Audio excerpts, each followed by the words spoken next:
Hello everybody, it is Friday night and I'm out again for a wee camp and I'm here to test a new tent which I'll show you in just a second. But let me show you where I am first of all. Some of you will recognise this from previous videos.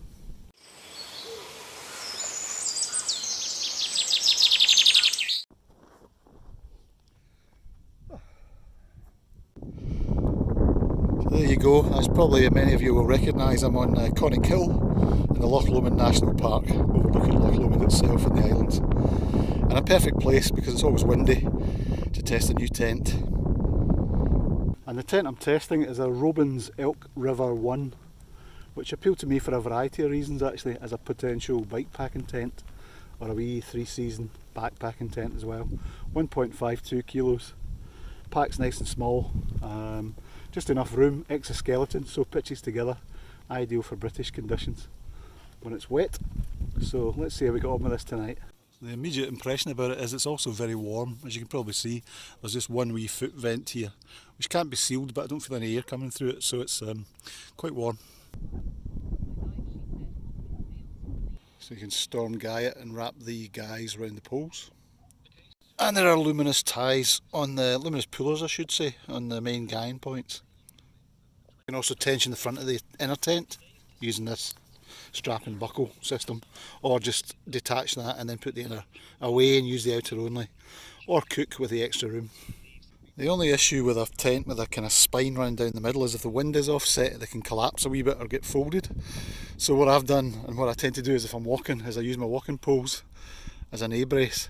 I've put them on just now, I think it's overkill, but it was really just to demonstrate to you just what I tend to do. And that works very well in terms of bracing it and giving you 2 extra poles for the strength.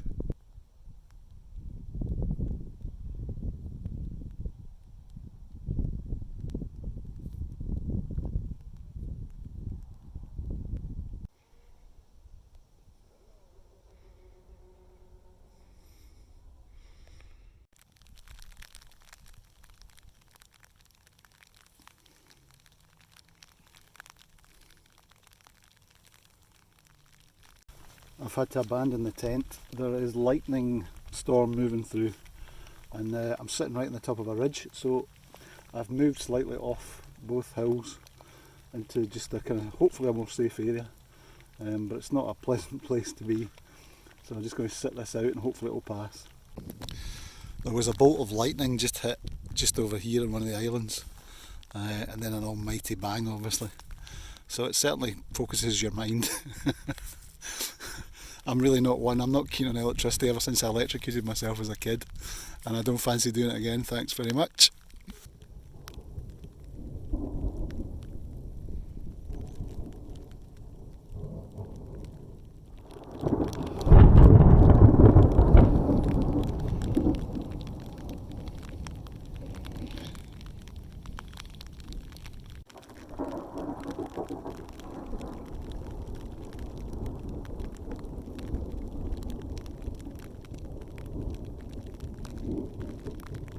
So I evacuated off the ridge for 20 minutes, half an hour there, just to try and keep myself safe.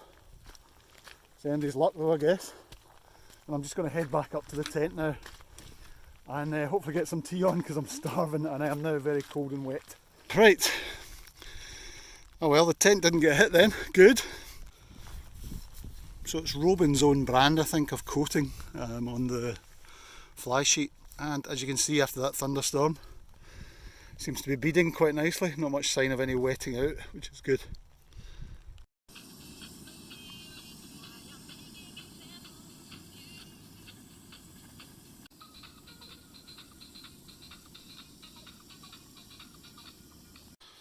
Yep, another embarrassing moment, forgotten my spoon. What an idiot. So I'm going to use the pot grips, do a bit of stirring, and then I'll try and work out a way. The soup will be alright to eat, but the main course is going to be a problem. I'll have to kind of improvise with something, maybe make a spoon out of some silver foil. Main course tonight is John West jacket toppers, tuna with a lime and black pepper dressing, and some couscous. Woohoo! So the tuna and couscous is a hit, it's very good. And I'm just warming up some hot sake to go with it. You can zip the door down from the top for ventilation, but it's also quite handy just to look out, and it would also probably allow you to cook safely if you brought the stove in a bit closer and possibly pin back the inner slightly, detached it. Well, the 3000mm hydrostatic head is getting a test now, and all seems to be beating off the fly sheet quite nicely. It's all taped inside. The fly sheet comes right down to the ground, so it's quite well sealed, more of a kind of 4-season model than a 3-season.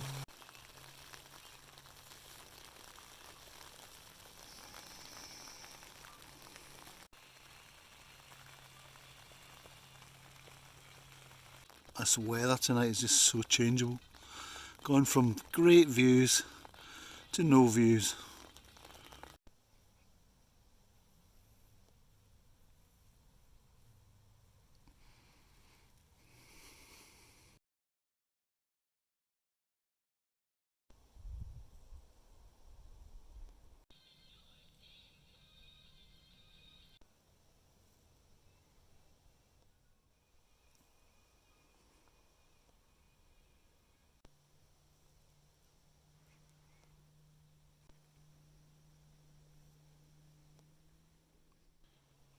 I do like the stealth colour of it actually. It's a lot like the Hilleberg sand colour. It's nice.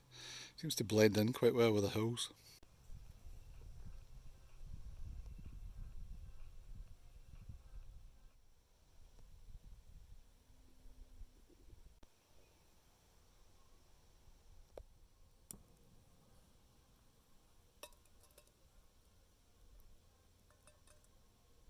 So it's only a 40-minute climb up to here, but the views are stupendous when you get them. Tonight's a bit claggy, but maybe you can still see the loch behind me.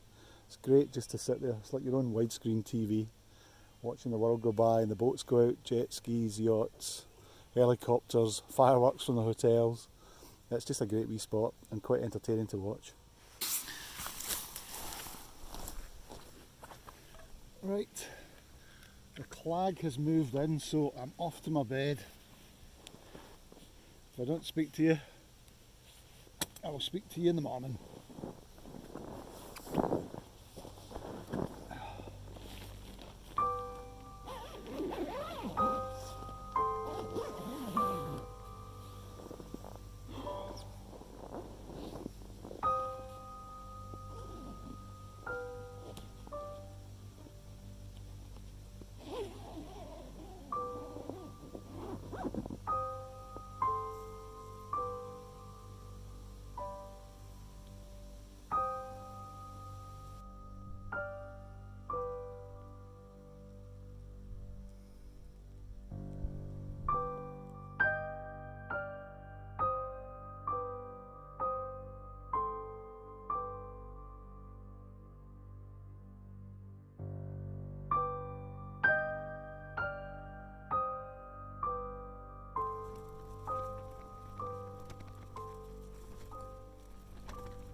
So there you go everybody, that was the Robens Elk River 1. Spent the night in it last night in thunderstorms, high winds, and it performed very well actually. It definitely veers towards a 4-season design, so it's warmer inside, there's less venting and it's draft free. It also feels quite strong with the DAC aluminium frame, although I did brace it with my poles, but I don't know how much effect that had. Anyway, 3 things I would improve on it. Number 1 is that the inner-outer separation is very narrow. There's not a lot of space between the two, so the inner tends to clap against the fly sheet in some areas, and that could be a problem for transfer and condensation. Wasn't major last night, just a couple of areas that went damp, but it was okay. The second one is there's no reflective guy lines or reflective areas in the tent as far as I can see. So I lost count of how many times I tripped over the damn thing last night, and it might be a wee bit of a struggle to find it under torchlight.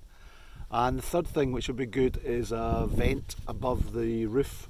You can vent it by unzipping it, but the water drips into the inner, so it'd be nice to see a hood or a wired hood across the top, and that would make that a bit more usable. So other than that, yeah, 8 out of 10, really enjoyed it. Thank you for watching my video. I hope you'll stay for the next one. And if you're looking for a shelter for yourself, please take a wee look at whichtent.com, which is my own website and a resource for people looking for new tents. Okay, until the next time, thanks again for watching, and see you again soon.